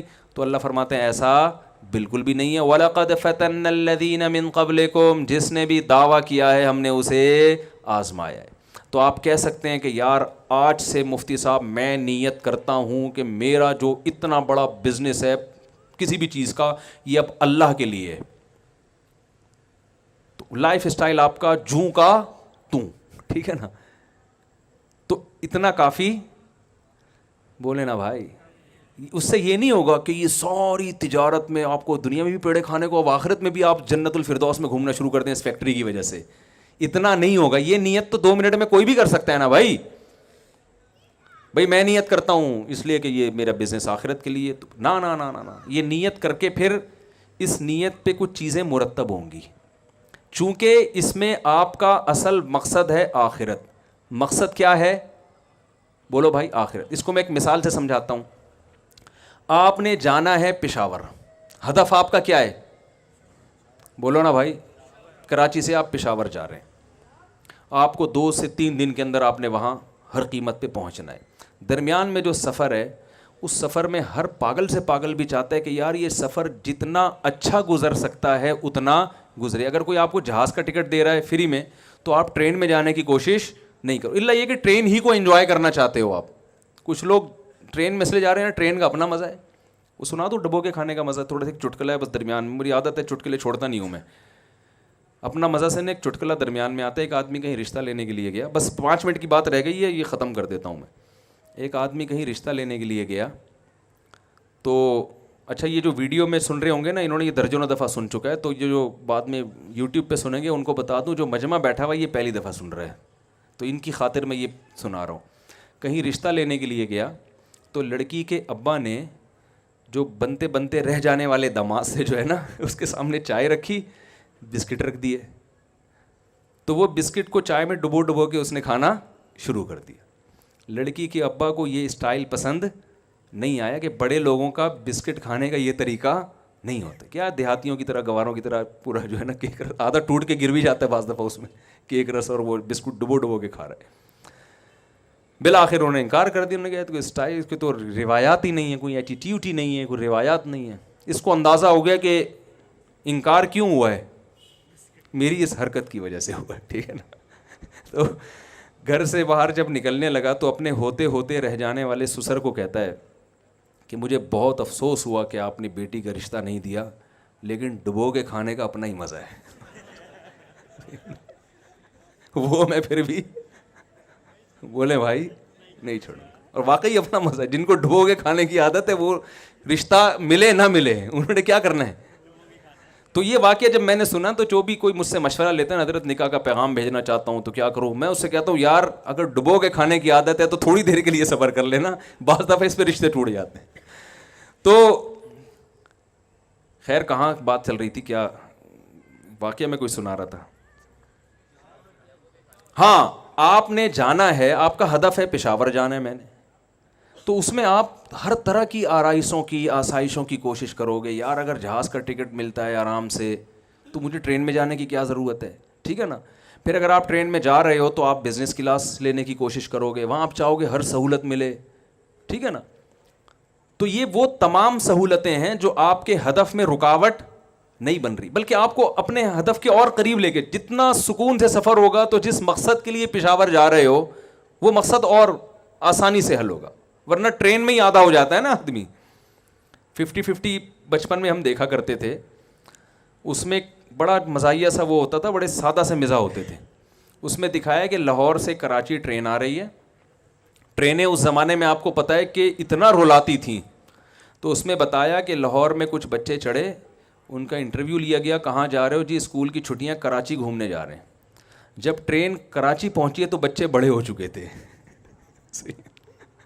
بچے کیا ہو چکے تھے, ان کی جو پینٹیں تھیں وہ چڑیاں بن چکی تھیں. یعنی ٹرین اتنی لیٹ ہوتی تھی کہ بچے کیا ہو گئے, بڑے ہو گئے, ان کی پینٹیں چڑیاں بن چکی ہیں. ایک بوڑھے نے جو ہے نا وہ ایک جوان بوڑھا ہو گیا تھا, تو بیچارہ کانپتے کانپتے کھڑکی سے باہر ہاتھ نکال کے اسٹیشن پہ کہتا ہے کراچی آ گیا. انہوں نے کہا آ گیا, بس یہ کہا اور بیچارہ مر گیا کہ بھائی میری زندگی ختم ہو گئی. تو اگر آپ اس قسم کی ٹرین میں جاؤ گے تو ظاہر ہے وہاں جا کے آپ جس کام کے لیے گئے تھے وہ تو نہیں ہو سکے گا نا. تو آپ ہر وہ چیز جو ہدف تک پہنچنے میں رکاوٹ بن رہی ہے اس کو سائڈ پہ لگا دو گے, اور جو رکاوٹ نہیں بن رہی وہ تمام عیاشیاں آپ کرو گے, ٹرین میں بھی جہاز میں بھی. پیاس لگ رہی ہے پانی پیو گے, کولڈ ڈرنک کا دل چاہ رہا ہے آپ کولڈ ڈرنک پیو گے, چائے کا دل چاہ رہا ہے آپ چائے پیو گے, کیونکہ آپ سمجھتے ہو کہ بھائی یہ چیز میں اگر چائے, میرے سر میں درد ہو رہا ہے میں چائے نہیں پیتا تو اس سے کوئی پشاور جلدی تھوڑی پہنچ جاؤں گا میں, پی لو, کس نے منع کیا ہے. تو یاد رکھیں آپ کا ہدف اگر بزنس سے آخرت ہے اور آپ چاہتے ہو کہ قیامت میں پیغمبروں کے ساتھ آپ کا حشر ہو, مسلمان تاجروں کے ساتھ, ابو بکر, عمر, عثمان, علی رضی اللہ عنہم, امام ابو حنیفہ بھی تاجر تھے, امام ابو حنیفہ کے تو سمندر میں بحری جہاز چلا کرتے تھے تجارت کے, امام بخاری تاجر, عبداللہ بن مبارک تاجر, سارے جتنے محدثین بڑے سارے تاجر. تو آپ چاہتے ہیں ان کے ساتھ آپ کا حشر ہو, تو میرے بھائی ذرائع پہ سمجھوتا کرنا ہے, مقاصد پہ سمجھوتا نہیں کرنا. اگر آپ نے بزنس کیا اور اس میں آپ کو جھوٹ بول کر مال بیچنا پڑ رہا ہے تو یہ جھوٹ بول کے مال بیچنا آپ کی بزنس میں ترقی کا ذریعہ تو بنے گا, لیکن بزنس سے جو آپ نے نیت کی تھی آخرت, اس نیت میں کیا یہ بن رہا ہے, رکاوٹ بن رہا ہے. تو ایسی ارننگ جس میں آخرت ضائع ہو رہی ہے اس ارننگ کی طرف آپ نے قدم نہیں بڑھا. آپ شراب کا بزنس نہیں کر سکتے, آپ سود کا بزنس نہیں کر سکتے, جھوٹ بول کے مال بولے نا بھائی نہیں بیچ سکتے.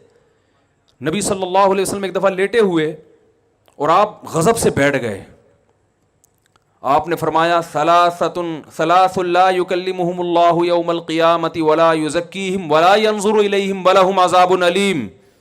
3 آدمی ایسے ہیں جن کی طرف اللہ قیامت میں رحمت کی نظر بھی اٹھا کے نہیں دیکھے گا, ان کے گناہوں کو معاف نہیں کرے گا, ان کے لیے دردناک عذاب ہے. 3 دفعہ آپ نے جملہ دہرایا تو حضرت ابو ذر غفاری بیٹھے ہوئے تھے, انہوں نے عرض کیا یا رسول اللہ خابوا وخسروا من هم یا رسول اللہ, یہ لوگ تو بالکل ہی برباد ہو گئے, تباہ ہو گئے, یہ کون لوگ ہیں؟ تو ان میں آپ نے ایک اس شخص کا نام ذکر کیا, فرمایا المنفق سلعتہ بالحلف الکاذب, جو جھوٹی قسم اٹھا کے اپنا مال بیچتا ہے. کتنی بڑی وعید ہے بھائی. آج ٹوپی کرانے کو ایک کمال سمجھا جاتا ہے, چونا لگانا, ٹوپی کرانا, یہی اس مارکیٹ میں یہی الفاظ چل رہے ہیں نا, الو بنا دیا, چونا لگا دیا, ٹوپی کرا دی, یہی کچھ چل رہا ہے. تو آپ نے تجارت کے دوران جھوٹ بولو بھائی نہیں بول, اس سے ارننگ کم ہوگی, جتنی ہوگی اس میں برکت ہوگی. دیکھو برکت ایک الگ, یہ برکت کا انگلش میں ترجمہ نہیں ہے کیونکہ انگریز برکت کو مانتے نہیں ہیں. برکت کیا ہے؟ ایک آم کی گٹھلی زمین میں لگائی, لاکھوں آم پیدا ہو گئے حالانکہ نظر نہیں آ رہے تھے. تو اللہ نے قرآن میں فرمایا کہ اللہ ایسے لوگوں کے مالوں کو بڑھاتا ہے جیسے گندم کے ایک دانے سے 100 دانے پیدا ہوتے ہیں, ایسے اللہ تعالیٰ بڑھاتا ہے. ایماندار تاجر کا جو مال میں برکت اس اسپیڈ سے ہوتی ہے, اتنی اسپیڈ سے مال میں برکت ہوتی ہے. تو پہلا آپ نے التزام کرنا ہے کہ تجارت میں جھوٹ بولو بھائی نہیں بول. رشوت دینا بعض صورتوں میں جائز ہے. کسٹم میں آپ کا مال پھنسا ہوا ہے, کسٹم کا جو آفیسر ہے وہ رشوت لیے بغیر مال کو کلیئر ہی نہیں کر رہا اور آپ حق پر ہیں, وہ زبردستی کر رہا ہے آپ کے ساتھ. تو میں اس لیے جائز چیزیں بھی بتا دیتا ہوں کہ لوگ پھر کہتے ہیں یار 100% اسلام کے مطابق تو بزنس پھر ہمارے لیے ممکن ہے ہی نہیں. اب اگر کنٹینر آپ کا پھنسا ہوا ہے پورٹ پہ, کسٹم والے کہہ رہے ہیں کہ پیسے دو تو چھوڑیں گے, آپ کہہ رہے ہیں رشوت دینا حرام ہے, لینا بھی حرام ہے, تو اس کا مطلب پھر ظاہر ہے آپ کو یہ بزنس چھوڑنا ہی پڑے گا نا, وہ تو وہیں رہے گا قیامت تک, وہ ایلفی سے چپکا کے چلے جائیں گے. تو رشوت کا اصول یاد رکھیں. یہ میں اس لیے کہہ رہا ہوں کہ کچھ چیزیں لوگ ناجائز سمجھ رہے ہوتے ہیں, حقیقت میں اس کی گنجائش ہوتی ہے, تو وہ علماء سے آپ نے پوچھنا ہے کہ اس کی شرعاً کتنی گنجائش ہے کتنی نہیں. رشوت دینا بھی حرام ہے, لینا بھی حرام, لیکن جب دینے والے کا مقصد کسی کا حق ضائع کرنا, اور لینا تو ہر صورت میں حرام ہے, تو جب آپ کا مقصد کسی کا حق ضائع کرنا نہیں ہے بلکہ اپنا حق لینا ہے جو بالکل جائز حق ہے, تو پھر علماء کہتے ہیں کہ لینے والے کو گناہ ملے گا, دینے والے کو گناہ نہیں ملے گا. سمجھ میں آ رہی ہے یہاں پہ؟ تو پھر ایسی مجبوری میں علماء بھی کہتے ہیں بھائی اس میں وہ تو اس کا قصور ہے نا, وہ آپ کا جائز حق بھی آپ کو نہیں دے رہا. لوگ ہم سے مسئلہ پوچھتے ہیں, یار گورنمنٹ میں میری جاب مل گئی ہے, میں اور امتحان پاس کر کے میرٹ کی بیس پہ میں گیا ہوں, وہاں صرف رشوت کی بیس پہ کسی نااہل کو لا کے بٹھایا جا رہا ہے. تو کیا ہمارے رشوت دینا جائز ہے؟ میں کہتا ہوں یار آپ کا جائز حق ہے, آپ اس کے اہل ہیں. وہ رشوت دے کے ایک نااہل آدمی کے آ جائے تو اس سے بہتر نہیں ہے کہ آپ کتے کے منہ میں ہڈی ڈال لی ہے نا, ٹھیک ہے نا, وہ چپ ہو جائے گا. تو آپ دے کے اپنا جائز حق وصول کر سکتے ہیں. تو اس لیے علماء سے پوچھا کریں کہ اس میں جو ہے نا کافی چیزوں میں تفصیل ہوتی ہے. تو پہلا کام کیا کرنا ہے بھائی؟ جھوٹ بولے نا بھائی, نہیں دینا. دوسرا کام یہ کرنا ہے کہ تجارت میں چونکہ مذہب کا حصہ ہی ہے, فضیلت مذہب نے بیان کی, تو عبادت سمجھ کے کرنا ہے. اور عبادت تھوڑی اچھی ہوتی ہے, زیادہ اچھی ہوتی ہے. میں بڑے بڑے تاجروں سے ملا ہوں, ان سے میں پوچھتا تھا آپ اتنا بیوں, کہہ رہے ہیں یار اتنی کروڑ ہماری آمدن ہے ماہانہ. میں نے کہا آپ یہ جو آپ کی ماشاءاللہ آپ 5 کروڑ کما رہے ہو, اس کو 20 کروڑ کر سکتے ہو؟ کہہ رہے ہاں اگر پلاننگ کریں بیٹھ کے کریں تو 20 بھی ہو سکتی ہے, لیکن چھوڑو یار جب اللہ نے اتنا دے دیا تو کیا ضرورت. تو میں کہتا ہوں یہ آپ 5 کروڑ چونکہ اپنے پیٹ کے لیے کما رہے ہو, اس لیے آپ اس کو بڑھانے کی فکر نہیں کرتے. آپ 5 کروڑ کو پلاننگ کر کے اگر 20 پر لے جا سکتے ہو تو بھائی 20 پہ لے جاؤ. وہ 15 کروڑ میں تو مذاق میں کہتا ہوں مجھے دے دینا, مذاق میں ہے, حقیقت میں نہیں بھائی. وہ 15 کروڑ آپ اور اچھا کھا لو, آپ جناب مدارس بنا لو, آپ یتیم خانے بناؤ, آپ ہاسپٹل بناؤ, آپ ٹرسٹ میں دے دو, آپ ایک ٹرسٹ بنا لو. تو کیوں اپنی دیکھو غیر مسلم تاجر اپنی تجارت کو کبھی محدود بولے نا, یہودی کبھی کرے گا یار 5 کروڑ کما, چھوڑو یار, وہ کہے گا 5 کروڑوں کے 25 کیسے ہو جائیں. ہاں اس 5 کروڑ کو ہوس کی بنیاد پہ اگر 10 کروڑ کرنا چاہتے ہو, یہ شریعت میں پسندیدہ نہیں ہے. اور ہوس کی علامت ہے کہ پھر جائز ناجائز کی پرواہ چھوڑ دیتا ہے. جیسے ہمارے بہت سے سیاسی لیڈر ہیں 5-5 ارب کے اثاثے ہیں, لیکن ان کی توند بھرنے کا نام نہیں لے رہی. وہ چاہ رہے ہیں کہ پھر دوبارہ آ جائیں, پھر تو اس پہ حیرانگی ہوتی ہے بھائی تیرا پیٹ اتنا سا ہے, موت کا کوئی بھروسہ نہیں کب آ جائے. تو ایسے شخص کے لیے ضرورت نہیں ہے. اس کے لیے حدیث میں آتا ہے نبی صلی اللہ علیہ وسلم نے فرمایا جسے 2 ٹائم کھانے کو مل جائے, سر چھپانے کے لیے جگہ مل جائے, جسم کسی بڑی بیماری سے پاک ہو جائے, تو گویا پوری دنیا کی دولت سمیٹ کے اللہ نے اس کو دے دی ہے. تو اب ہوس کرنے کی اجازت نہیں ہے. تو اگر ہوس کی بیس پہ آپ 5 کروڑ بھی کما رہے ہو تو غلط ہے, اور ہوس کے بغیر 5 ارب بھی کما رہے ہو تو اس کو 10 ارب پہ لے کر آؤ آپ. کیونکہ دنیا کی لگام مسلمانوں نے اپنے ہاتھ میں لینی ہے. تو یہ لگام دنیا کی اپنے ہاتھ میں لینے کے لیے 8-10 کروڑ کی تجارت کافی نہیں ہے. تو بڑھاؤ اس کو. ہاں اعتدال ضروری ہے کہ اتنا اس میں فکر نہ ہو جائے کہ نمازیں ضائع ہوں, صحت خراب ہونا شروع ہو جائے, بیوی بچوں کو ٹائم ہی دینا چھوڑ دیں. ایک ابھی واقعہ سامنے آیا, ایک صاحب سارا دن بزنس میں لگتا تھا ان کا, صبح جب گھر سے صبح نکلتے بچے سو رہے ہوتے تھے, جب گھر آتے تو بچے سو چکے ہوتے تھے, سارا دن دکان پہ. تو ایک دن بچوں کی آنکھ کھلی, امی سے پوچھ رہے ہیں یہ صاحب کون ہیں جو بغیر پوچھے گھر میں آ جاتے ہیں. اور ایسا نہ ہو, وہ تو عبادت کرنے کی اجازت نہیں ہے اتنی زیادہ کہ آپ سب کے حقوق ضائع ہونا. تو بعض تاجروں نے ہوس میں, یہ نہیں کہ آخرت کے لیے, دنیا کی ہوس میں تجارت کو اتنا مسلط کر لیا ہے کہ دماغ ان کا ہر وقت کھوپڑی ان کی گھومتی رہتی ہے, نہ صحت کی پرواہ نہ ان کو بیوی بچوں کی پرواہ, پاگل ہو گئے. اجملوا فی الطلب وتوکلوا علیہ, حدیث میں آتا ہے کمانے میں اعتدال سے کام لو اور اللہ پہ توکل, کہ اتنے گھنٹے میرے لیے اس کام میں صرف کرنا میری صحت اجازت دیتی ہے, بس اس کے بعد اللہ پہ توکل کروں گا کہ اسی میں اللہ مجھے انشاءاللہ نواز دے گا. پلاننگ پہ زیادہ زور لگاؤ, ٹھیک ہے نا, زیادہ ہدف کس کو بنانا ہے؟ پلاننگ. تو ہم دنیا میں جہاں بھی, میرے جو باہر سفر ہوتے ہیں تو زیادہ تر تاجر ہیں جو علماء کو باہر بلاتے ہیں بیانات کے لیے, ان کو اللہ نے وسائل دیے ہوتے ہیں. تو میں لوگوں سے کہتا ہوں یار اگر یہاں مسلمان تجارت نہ کرتے تو یہاں علماء کے تبلیغی سفر نہیں ہوتے. جتنے مدارس چل رہے ہیں یہ کون چلا رہا ہے؟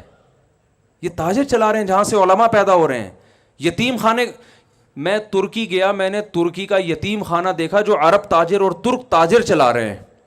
وہ یتیم خانہ دیکھ کے آپ بحریہ ٹاؤن بھول جاؤ گے. انسان کا تھوڑی دیر کے لیے وسوسہ آتا ہے یار میں بھی اگر یتیم ہوتا تو بڑا اچھا ہوتا. بحریہ ٹاؤن سے زیادہ سہولتیں یتیم خانے میں دی ہوئی ہیں. تو یہ سارے کام کون کرتا ہے میرے بھائی؟ تاجر کرتے ہیں. تو اس نیت سے آپ نے کمانا ہے. اور آخری بات کہہ کے میں اپنی بات کو ختم کرتا ہوں.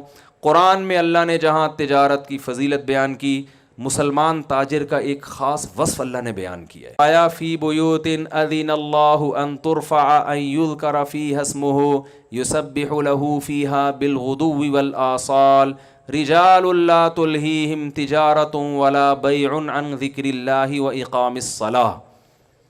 فرمایا اس زمین میں کچھ ایسے گھر ہیں جن کو مسجد کہا جاتا ہے، اللہ کا گھر.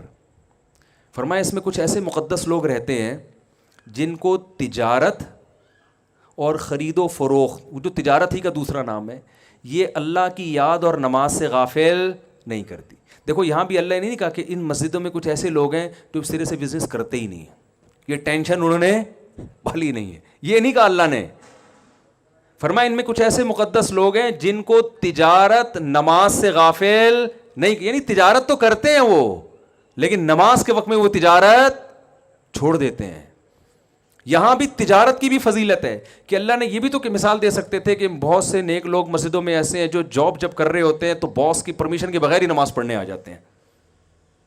بھائی کمانے کے تو بہت سارے ذرائع ہیں نا، یہاں بھی اللہ کمانے کے صرف ایک ذریعے کو ہائی لائٹ کر رہے ہیں، وہ کیا ہے؟ تجارت. تو ایسا لگتا ہے اللہ کی نظر میں مسلمان کے لیے تجارت کے علاوہ شاید ہیں بہت سے آپشن. میں ایک مبالغے کی بات کر رہا ہوں کہ اللہ کی نظر میں مسلمان کے پاس کمانے کے لیے تجارت کے علاوہ کوئی آپشن ہے ہی نہیں. اللہ مثالیں ہی ساری تاجروں کی دے رہے، ورنہ پیسے کمانے کے تو 10 طریقے اور بھی ہیں، لیکن اللہ کہتے ہیں ایسے پکے نمازی ہیں کہ بزنس ان کو نماز سے غافل نہیں کرتا. تو بھائی مسلمان تاجر کی صفت ہے کہ جب حی علی الصلاۃ کا نعرہ لگتا ہے تو بزنس ختم. کتنی لمبی تاجروں کی لائن ہو بھائی، کسٹمر کی لائن ہو، بھائی نماز کیا ہے؟ بولو بھائی. پہلے عبداللہ بن عمر رضی اللہ تعالیٰ عنہ مدینہ کی گلیوں میں گھومتے تھے تو وہ دیکھتے، یہ دور تھا حضرت عمر رضی اللہ تعالیٰ عنہ کا، اور ان کے بعد کوفہ کی گلیوں میں عبداللہ بن عمر کا یہ واقعہ ہے. تو یہ تو حضرت علی کا دور خلافت تھا. تو جیسے ہی اذان ہوئی نا دھڑا دھڑ دکانوں کے شٹر گرنا شروع ہوئے. اسلامی دور تھا، خیر غالب تھی. تو عبداللہ بن عمر یہ آیتیں پڑھ پڑھ کے خوش ہوا کرتے. ساری تجارتیں مسلمان کیا کرتے، جیسے ایک زمانے میں سعودی عرب میں ہوتا تھا نا، اب تو نہیں ہو رہا. اذان ہوئی اور دکانوں کے ٹھک ٹھک ٹھک آوازیں آتی تھی کہ نہیں آتی تھی؟ اب تو وہاں بھی اجازت، ہمارے مسلمان وہاں بھی گڑبڑ کرتے تھے تو وہ دکان بند کر کے اندر بیٹھ جاتے تھے، ٹھیک ہے نا، ہوٹل بند کیا اندر بیٹھ گئے.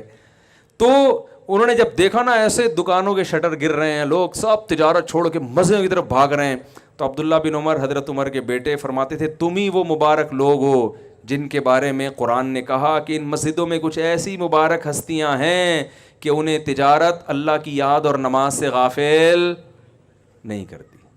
تو بھائی نماز کو فوکس کرنا ہے، سمجھ رہے ہیں؟ تاجر کے لیے نماز پڑھنا بڑا مشکل کام ہے. کہتا ابھی تو دھندے کا ٹائم شروع ہوا ہے، ٹھیک ہے نا، ابھی تو کیا ہوا ہے، دھندے کا ٹائم شروع ہوا ہے. ابھی یہ مولانا صاحب بلا رہے ہیں مسجد میں کہ نماز پڑھنے آ جاؤ. تو اللہ تعالیٰ سے دعا ہے اچھا مسائل سیکھیں علماء سے، کوئی ایسا بزنس نہ کریں جس میں سود لازم آ رہا ہو. جوا، 3 چیزیں اسلام میں بزنس میں، دیکھیں کچھ چیزیں تو سب مذہب میں حرام ہیں. جھوٹ بولنا ہندو بھی کہتا ہے حرام ہے، الو بنانا ہندو بھی کیا کہتا ہے، حرام ہے نا. لیکن 3 چیزیں تجارت میں ایسی ہیں جو صرف اسلام نے حرام کی ہیں، دنیا کے دوسرے مذہب میں نہیں. اس میں ایک قمار، جوا، کوئی بھی ایسی بزنس جس میں جوئے کا عنصر آ رہا ہو. دوسرے مذاہب اجازت دیتے ہیں، اسلام اجازت نہیں دیتا. دوسری چیز ہے غرر. غرر کہتے ہیں غیر یقینی تجارت. مثال کے طور پر پرندہ ہوا میں اڑ رہا ہے، آپ کو پرندے شکار کرنے آتے ہیں، آپ نے کہا یہ جو پرندہ اڑ رہا ہے نا میں نے ہوا میں ہی تجھ سے خرید لیا، اب یہ میری قسمت ہے تو پکڑ کے لائے کہ نہ لائے. تو یہ غیر یقینی چیز ہے. دپل کی تجارتیں جسے کہتے ہیں جو اسٹاک ایکسچینج میں ہو رہا ہے نا، بھائی شیئر قبضے میں آئے، فارورڈ سیل فیوچر سیل نہیں ہو رہی دپل میں، کوئی پتہ نہیں ہوتا کہ آگے ہوگا کیا. اسٹاک ایکسچینج میں شیئرز کی خرید و فروخت جائز ہے، لیکن اس کے کچھ اصول ہیں، ان اصولوں کے تحت بزنس ہوگا تو جائز ہوگا. یہ جو فارورڈ سیل اور فیوچر سیل ہو رہی ہے نا، کہ اگر ہفتے کے دن اس شیئر کی اتنی قیمت بڑھ گئی تو تم مجھے اتنے پیسے دے دینا، کم ہو گئی تو میں تمہیں اتنے پیسے دوں گا. یہ جو فارسٹ ٹریڈنگ ہو رہی ہے، کچھ سونا خرید کے بیچنے، نہ سونا آپ کے پاس آیا نہ آپ نے بیچا، ٹوپیاں کرانے کے علاوہ اور کوئی کام فرضی ہے نا. یہ غرر، جس میں غرر ہوگا، یہ تو قبضے سے پہلے بے ہے اس لیے ناجائز ہے. یہ غرر کی مثال میں نہیں آتا، لیکن غرر غیر یقینی، میں ایک آسان لفظوں میں سمجھا رہا ہوں، علماء کی اصطلاح میں مشکل ہو جائے گی، تو یہ بھی جائز نہیں ہے. تیسرا ہے سود. پوری دنیا میں کی معیشت ہی سود پر ہے, اسلام سود کی اجازت نہیں دیتا.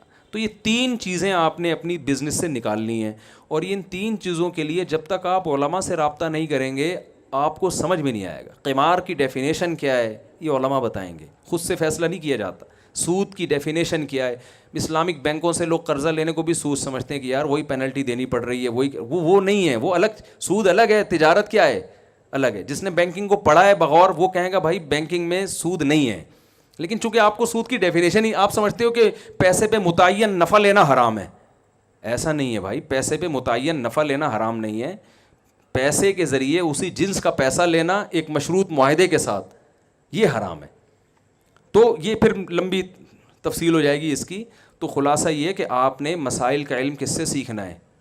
بڑے بڑے دینی مدارس ہیں, وہاں مفتیوں سے ملیں, پوچھیں بھائی کیسے کوئی سود نہ ہو جائے. زکوٰۃ نکالنی ہے اور اپنے مال میں برکت کے لیے صدقات و خیرات بھی کرنے ہیں. نبی صلی اللہ علیہ وسلم نے فرمایا صدقہ کبھی مال کو کم نہیں کرتا. تو مال بڑھانے کا نسخہ ہے کہ صدقات و خیرات کیے جائیں. اللہ تعالی ہم سب کو سمجھنے کی, عمل کرنے کی توفیق عطا فرمائے. کوئی سوال جواب, ٹائم نہیں دینا. اسألک من خیر ما سألک منہ نبیک محمد صلی اللہ علیہ وسلم ونعوذ بک من شر ما استعاذک منہ نبیک محمد صلی اللہ علیہ وسلم. انت المستعان وعلیک البلاغ ولا حول ولا قوة الا باللہ. صلی اللہ تعالی علی خیر خلقہ محمد وعلی آلہ وصحبہ اجمعین برحمتک یا ارحم الراحمین.